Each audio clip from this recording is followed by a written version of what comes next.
Hi, I'm Ros Cardinal and welcome to Shaping Change and our book interview series, Beyond the Book.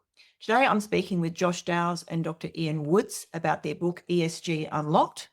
Copy of it here.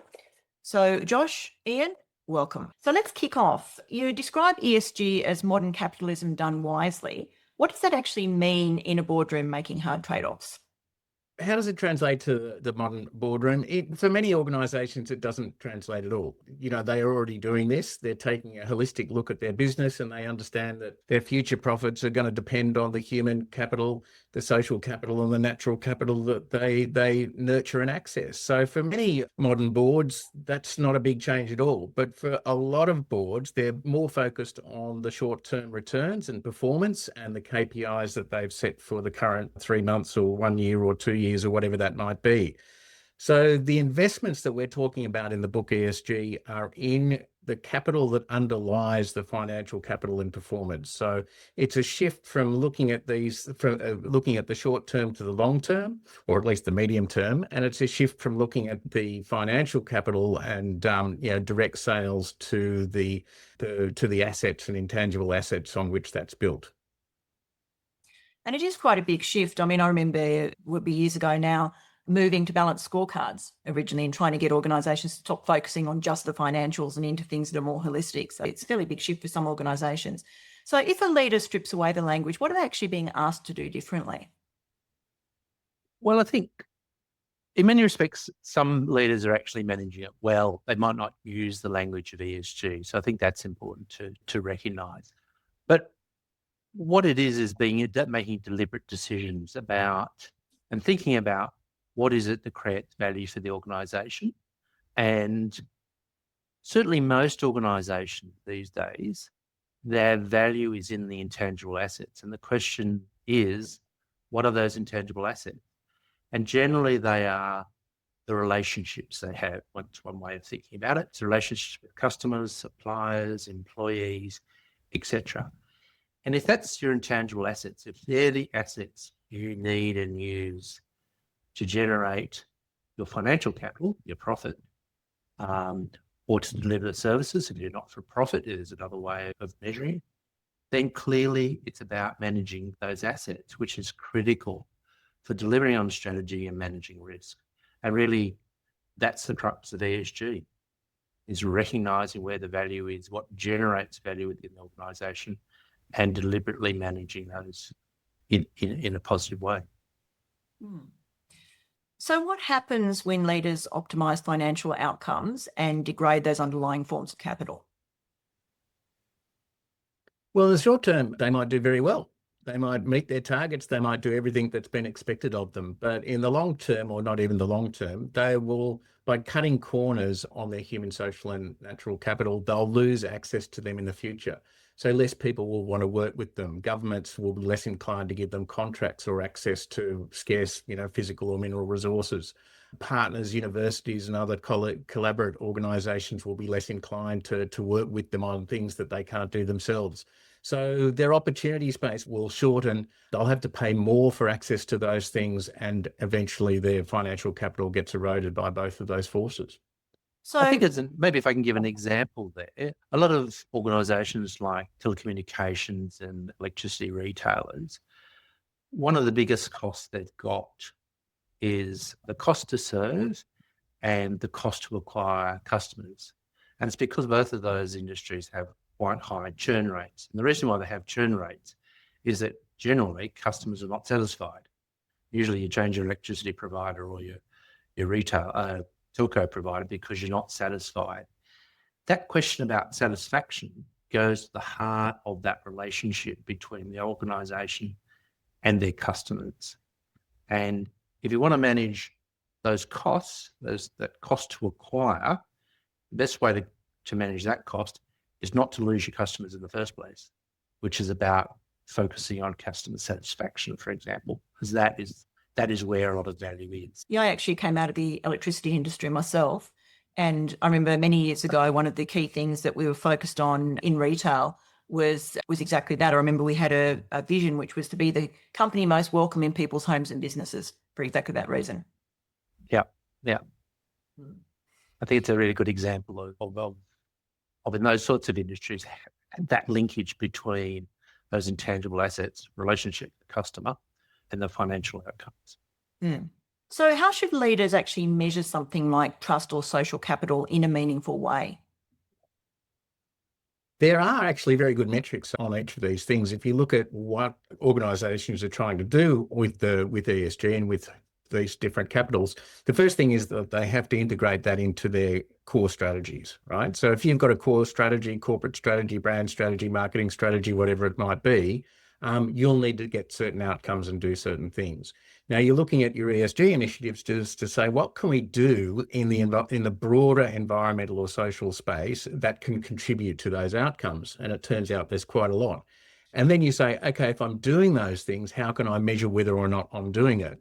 So it might be that, we're looking at, different forms of ability that a community have to buy your products, it might be. So you might say, well, I'm going to free up their space to do that by creating certain community assets that will do that. So you'll start measuring those things. So there are broad metrics, and we can talk about the way that the ratings agencies do it. But the best thing that companies can do is select the things that are actually going to advance their own corporate strategies and measure those. ESG can often sound idealistic to people, but leadership is obviously about trade-offs. And where are the hardest decisions leaders need to make in this space?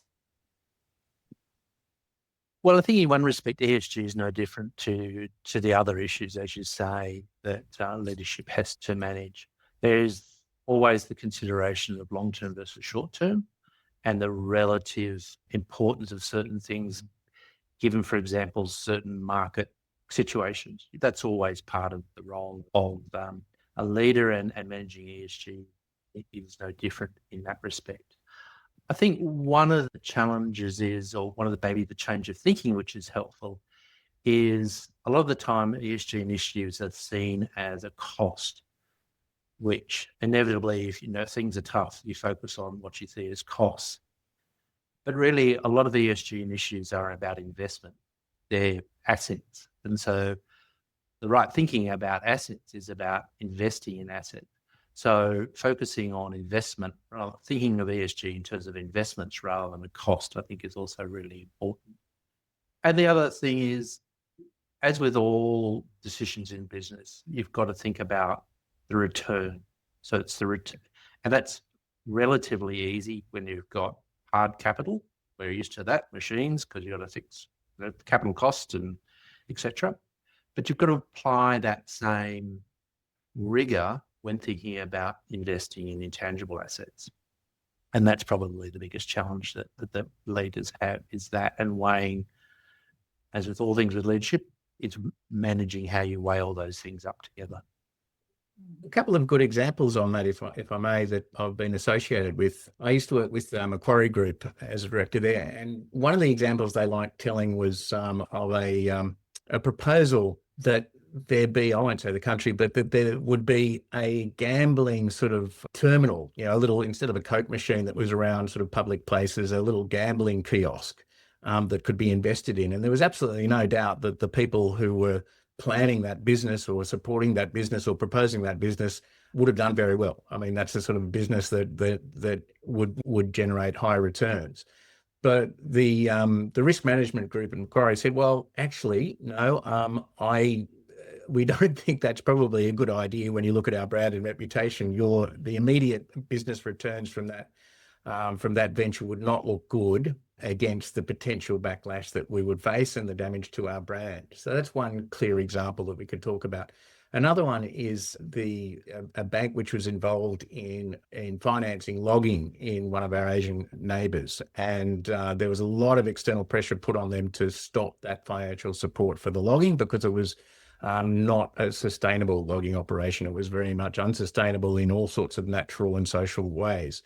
So, but the argument of the bank for not doing anything in response to that was that the individual bankers who were involved in that business, they didn't want to lose those clients. It would affect them personally. And instead of the bank taking the bigger picture and saying, well, look, I'm really sorry about this, but we've got to transition out of this, they supported the individual bankers. So when you ask what are the hardest decisions that leaders have to make, it's when it affects their senior people, and the personal income of those senior people. True leadership is to say, look, understand that that's something you're getting income from, but it's not sustainable for us as a business, so we're going to transition you out and support that. And I imagine that politics plays a big part in it as well. Be one of those things. Again, some decisions are very political, and exactly that. Organisations have to balance what is it we're trying to achieve here versus what perhaps might be more palatable to maybe the general public or to particular political factions, etc. When you're talking political, you're talking internal politics or external politics? Both. Mm. And you've seen this play out internally? Yes.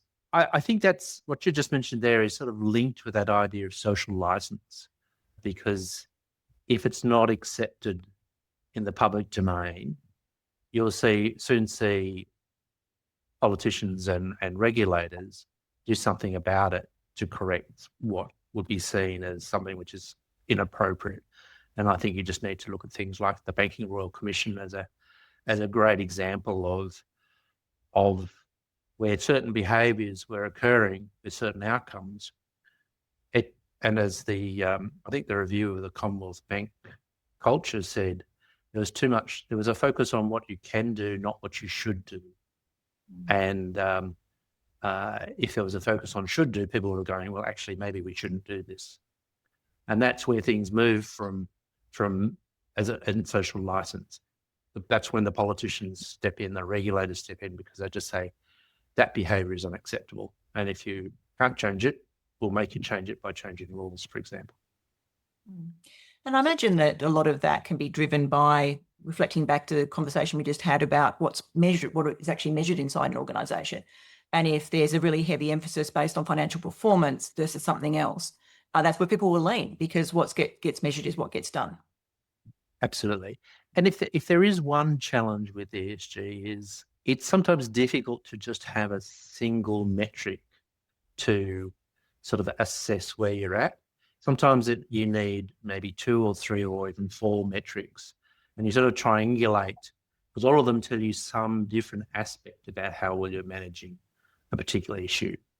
And you need a combination of metrics at times to give you the full picture of how you're going. Again, for example, using electricity retailers or telcos, it was interesting, a lot of them, or banks for that matter, a lot of them talk about customer satisfaction, and they measure customer satisfaction, say 80% of our customers are satisfied. Well, that's terrific, but what about the other 20%?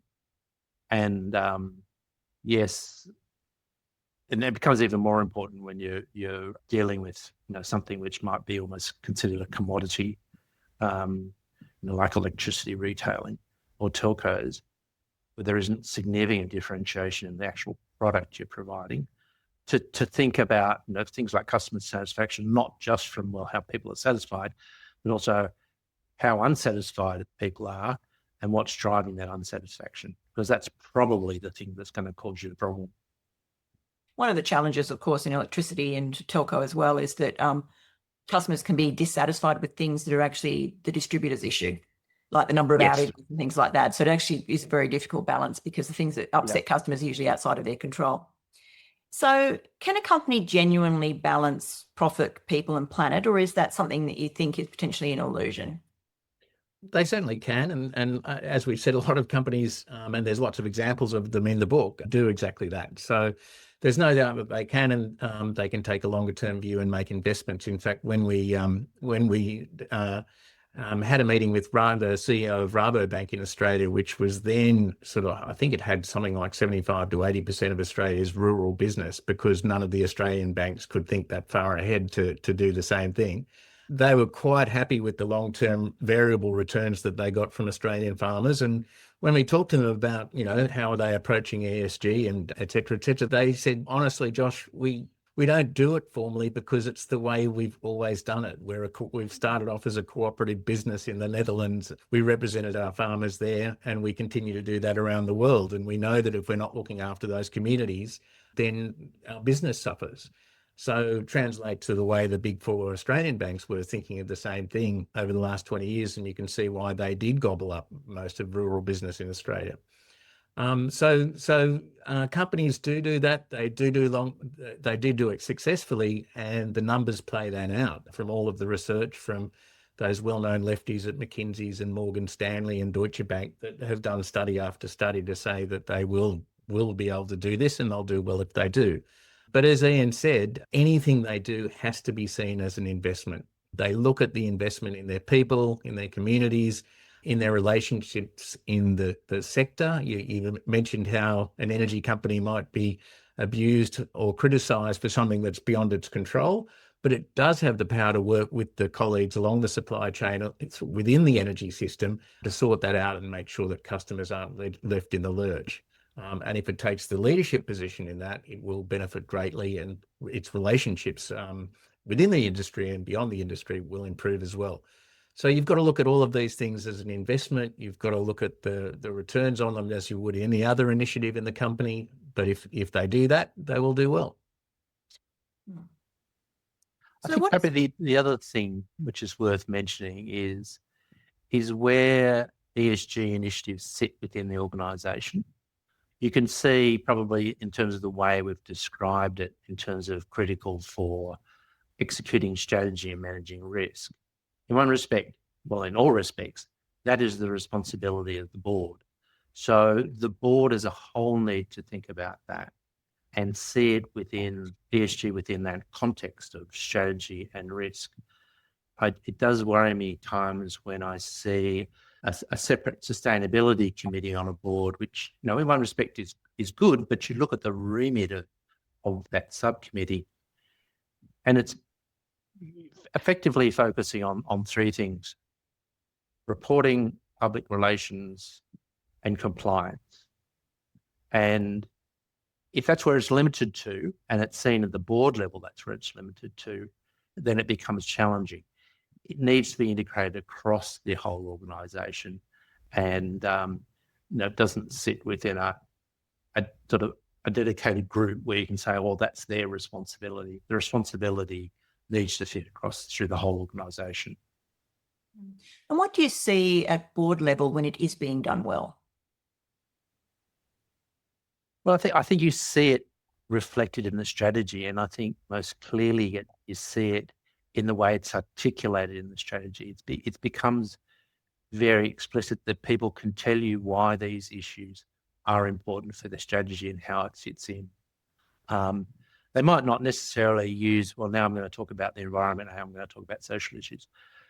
But when you listen to the strategy or the important risks that they're managing, you see that they're understanding that the execution strategy and or risk management is dependent on how well they manage the ESG issues.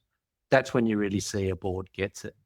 And if you ask them a question, if you ask a chair or a member of the board, what about these particular ESG issues?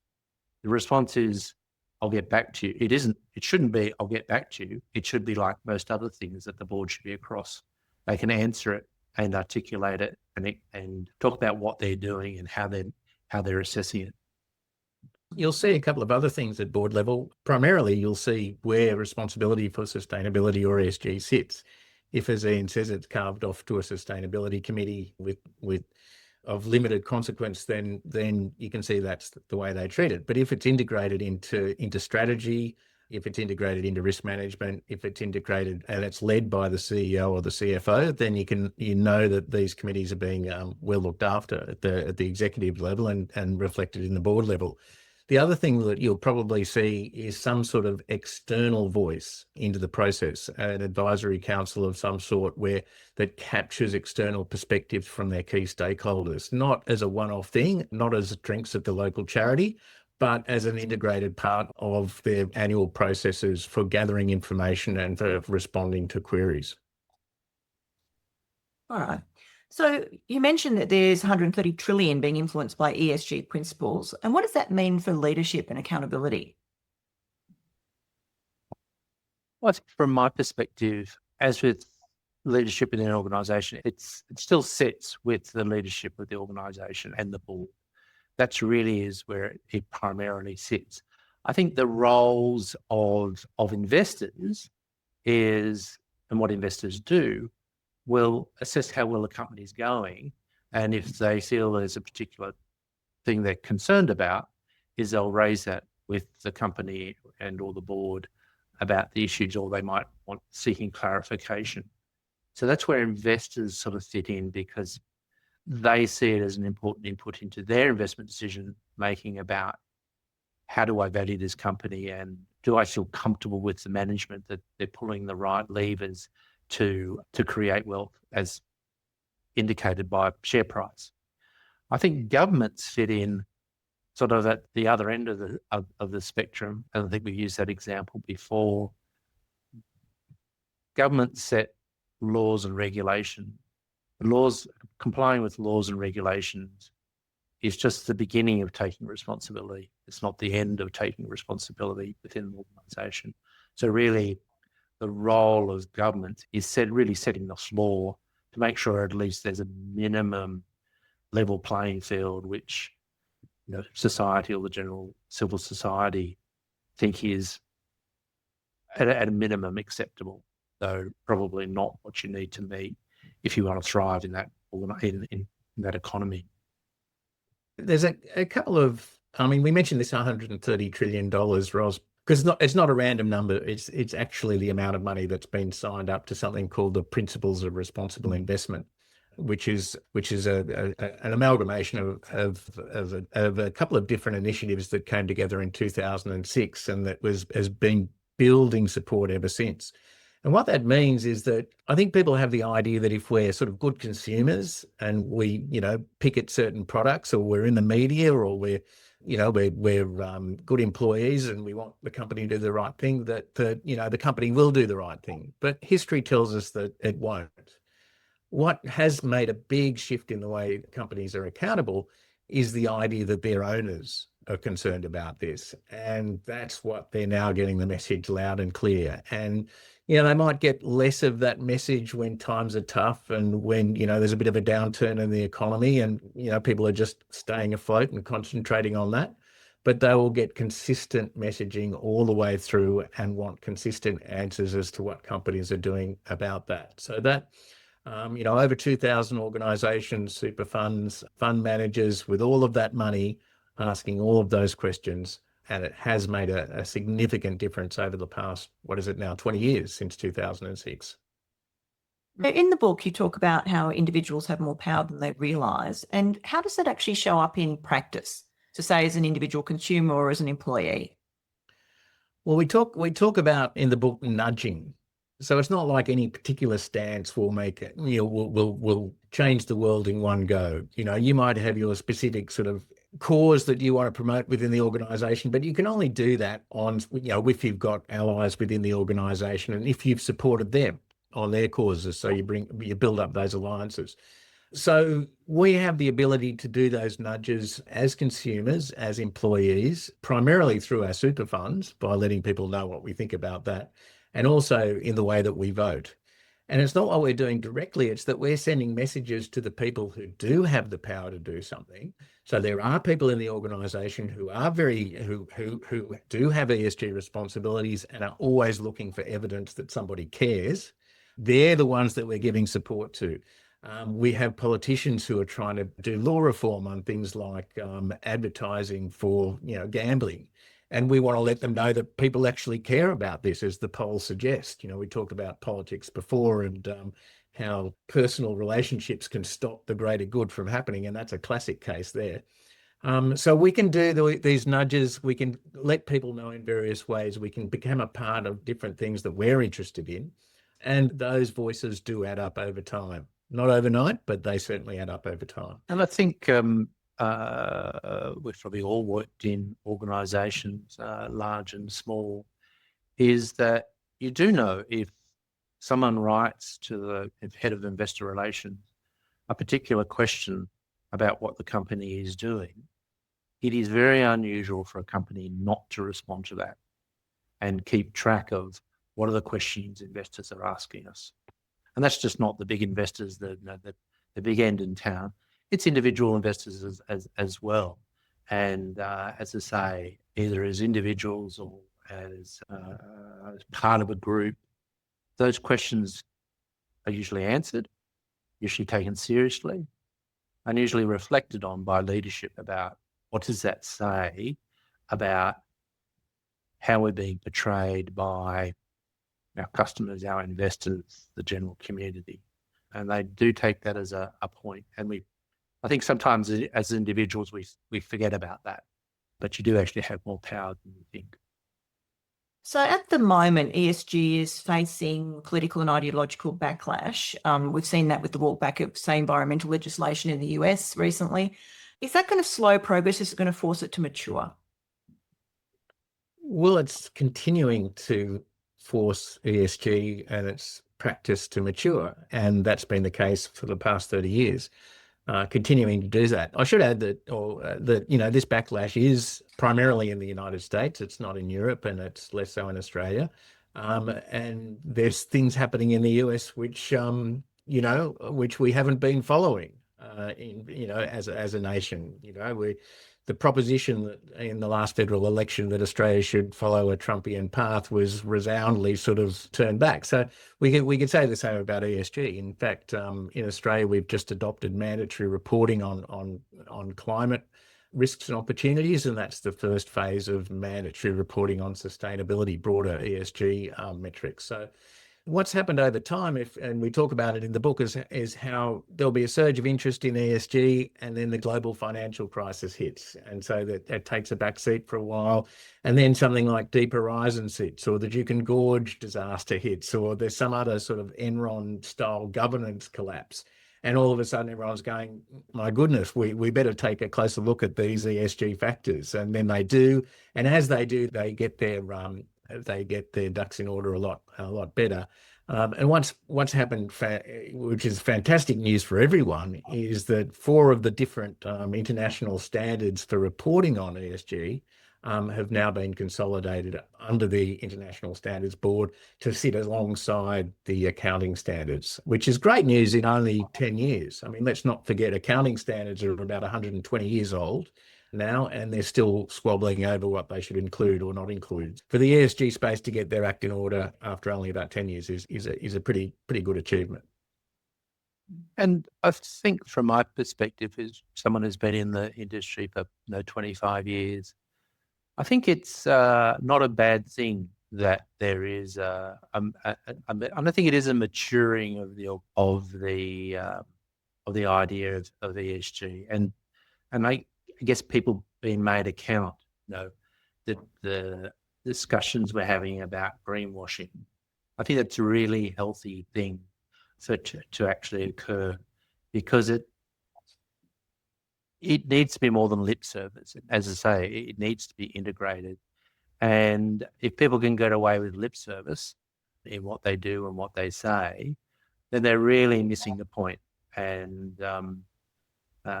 I think it's a good thing that there is this maturing, and people, when push comes to shove, say, oh, we don't really believe this and we don't want to do it anymore, then that's great. You now know where that organisation sits. I'm not going to confuse them with actually an organisation that knows what they're doing and why.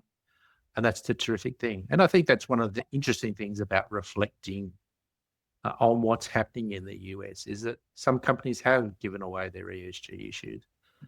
Some companies have been they haven't used the language of ESG in what they've said. They still think it's important, but they don't use, in the US, the language of diversity, inclusion, and equality, but they still do it because they realize it's important for their business. And I think that refining process is, as I say, is not a bad thing. So when you see maybe very well-intentioned and good initiatives break down inside organisations and turn into lip service, what's actually gone wrong? I think when those things sort of go wrong, what causes it is there's been a difficulty for them articulating why they're doing it. It's usually part of the problem. People say, yeah, that's a great idea, but they can't answer, or it isn't clearly articulated why we're doing it. And I think the other reason that things can break down is that the leadership doesn't support it. That's the other key reason for those things, because either the leadership, because the leadership doesn't buy into it either. I think they are two key things: being able to articulate why it's important, and leadership, being leaders, taking the lead on the issues and being able to, let's say, demonstrate or articulate why things are important, particularly ESG issues important. Those two things are connected. When we're doing strategies on ESG and sustainability, the one thing that has to be clear to everybody is whatever initiative you support, you take up, you have to do that for the long term. You can't do some sort of collaborative action with other people in your industry, with community organisations and government, if it's liable to be dropped at any time because it's really just somebody's pet project and it's not integrated into the strategy of the business. If it's integrated into the strategy of the business, then it'll be supported by the organisation, by its leadership, and they'll be able to articulate that. If it's not, then it looks clumsy. You'll have a report, the ones that we love, which have some large number, 458 something, and in the fine print it says what it is. There'll just be a greenwash and shout about it, but nobody really knows why, and they're the ones that peter out. And there's nothing that's worse for a company's reputation than starting an initiative that it doesn't follow through on. So what I'm hearing is that really it's about having a really clear sense of purpose, why this is important for us, a really clear long-term vision, so we're in this for the long haul, clear link to strategy, actually built into strategy, not as a bolt-on, and then clear leadership and board support. Absolutely. And I think probably the one other thing I'd add is there is an important element of accountability as well, and being open to be made accountable to investors, to stakeholders, to employees. So I think that reporting back to stakeholders is also a really important thing, because that's where accountability comes in. And like financial reporting, it's when you see the outcomes of it, which becomes really important as well. So I think that's the other aspect which is important. Yeah. So if ESG is capitalism done wisely, what does that mean for the future role of leaders? Well, I think in one respect, nothing's changed, because leaders are about leading. They're about, as I say, sounding a bit like a broken record, but it is about setting strategy and making sure they're managing risk. And that still applies. What it means is, I think, as ESG issues become more recognised as an important part of strategy, is that leaders need to think a bit more holistically. One of the things, say, as an analyst, I used to look at is have a look at the background of the CEO of a listed company and just see what roles they played within the organisation. And even this is just a traditional sort of CEO role. Have they had an operational exposure? Have they had finance exposure, market exposure, etc.? You feel confident in that CEO that they understand the business.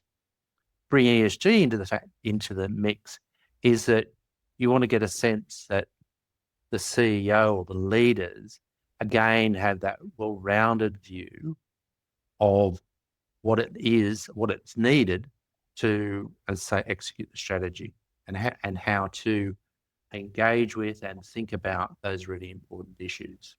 And I think that's the key thing. And that's a challenge, because most of us have done university degrees and we've learned to be really good lawyers or engineers or accountants or whatever it may be. And I think, unfortunately, you learn a way of thinking in doing those sorts of degrees or professions. And good leadership means you need to think across those things. You need to be able to, say, put a marketing hat on, put the finance hat on, put the engineering hat on if it's appropriate, put the customer relationship hat on. You need that more holistic view. So it's almost like being a generalist. It's the positive aspect of being a generalist rather than a specialist, I think. Yeah, couldn't agree more. I mean, it's a cultural thing, isn't it? The primary audience for all of this is the leader's own people. That's who they're leading after all, and the culture they bring up. I mean, there's a fabulous Australian engineering firm, about 400 people, called Jord Engineering, that build all sorts of serious processing kit around the world. And to see their organisation in action is to see the employee engagement scores through the roof, to see the organisation support what their people want to support, as well as their people wanting to support the 2 or 3 major sort of initiatives that the company does. And you see what they do in particular as celebrating their own people. And they regard their own people not just as their direct employee, but the whole family of people on which that business depends. You know, their core customers, their core suppliers, and they bring all of those people together to celebrate at Christmas time and other times like that. So you can see that culture is just a broader lens, looking after the human capital, looking after the social capital, looking after the natural capital, being able to report confidently on that, and telling a story when they do that actually resonates with their own people, and that their own people can read it proudly and not saying, what is this corporate stuff that I don't understand? You know, that's what the wise capitalism seems to be. And I'm happy to say that particular organisation performs financially through the roof. So anyway, that's something that we all know and love and can talk about forever on. So if we've got any listeners who are perhaps from smaller organisations or maybe not-for-profits that haven't yet started to touch on ESG formally in any way, what advice would you have for them about how to get started? It's not as difficult as you would think. I mean, the starting point, as Ian says, is just legal compliance. Do all the things that you should be. Don't have any skeletons in the closet that is going to trip you up, because if you're wonderful with the local communities in some way, but you've got this dissonance with something you've done behind the scenes, then that's going to trip you up at some point. And then you just sit down and say, well, look, what have we got? Like, what are the problems around us? What are the most important concerns to our employees, to the communities that we sell to, the communities that we employ from, and the governments that we work with, and the industry? What's the most important stuff to them? And what assets can we bring to that? What can we do to help out on that issue? There's no surprise that Qantas brings its plane into play whenever there's an international disaster. But that's difficult for them to do. At a smaller scale, companies can do a lot locally to do that. So you say, okay, I've got that initiative. Why would I do it? Well, it's because I want to increase exposure in a certain area. I want better relationships into a certain area. That's what my strategy is all about. They're the initiatives that I have to take. Who's responsible for it? How am I going to measure performance? And just treat it like any other initiative that you do in the business. All right. Well, that's the book again. We'll put links below the video. Purchase the book. And I want to say thank you both very much for your time here. Was there anything you'd like to say in closing that would be useful for the listeners? I think a lot of time people intuitively kind of understand when you articulate it. People go, yeah, I get that. And I think for those who are trying to work out, well, what do I do? It's almost just put it down on the paper and just think about, what do we need to do to run our business well for the long term? I mean, I think you go through that process. That's a good starting point for understanding what are our key ESG issues and what we should be managing. And also maybe where do we get tripped up with what we do or don't do, as the case may be. I think that's another good, and why did we get tripped up? That's sort of going back to sort of root causes of problems. Why did we get tripped up? I think that is a good starting point. In many respects, it's not challenging, but in some respects, it is challenging because it is a changing mindset for some people. I'd like to say 2 things in closing, Ros. The first is the broader sort of philosophical one. You know, at the beginning, there's just the planet. It's just natural capital. That's all we have. So we come along as humans, and we build up our skills and our understanding, and that's the human capital that we add to the situation. And we work and collaborate with others, and we get trusted in those relationships, and that's our social capital. And when you think about it, that's all there really is, the natural, human and social capital. out of which comes our products and services and which generate our financial capital. So if we're not reinvesting in all of those things individually and as a business, and we could talk about it as a country, then there's very little chance of there being sustainable financial returns down the track. And that's what we're all interested in. So that's the first thing. And the other thing, we flip it right on the end and then we say, what do we do as an individual to get involved in all of this? I don't know why I've become an advocate for the superannuation industry, but I will say this, we have 12% of everything that we earn as wage and salary owners goes into that pile of money. We now have $3.5 trillion. It's our massive store of national wealth. And at the moment, only 10 or 15% of it think, what are we going to do with it? How should we apply that money? What questions should we ask? You know, how should we tilt that money? What are we going to do with it? What problems can we solve with it? So looking at that through an ESG lens, looking at our own superannuation and saying, gee, I wonder if I've got that money sitting in the right place, given that the returns will be exactly the same over time regardless. I wonder if I might be able to do something with it. Right. Well, thank you both for your time, Ian, Josh. Appreciate you taking the time to speak with me. And again, here's a copy of the book, ESG Unlocked. We'll put links to that below the video.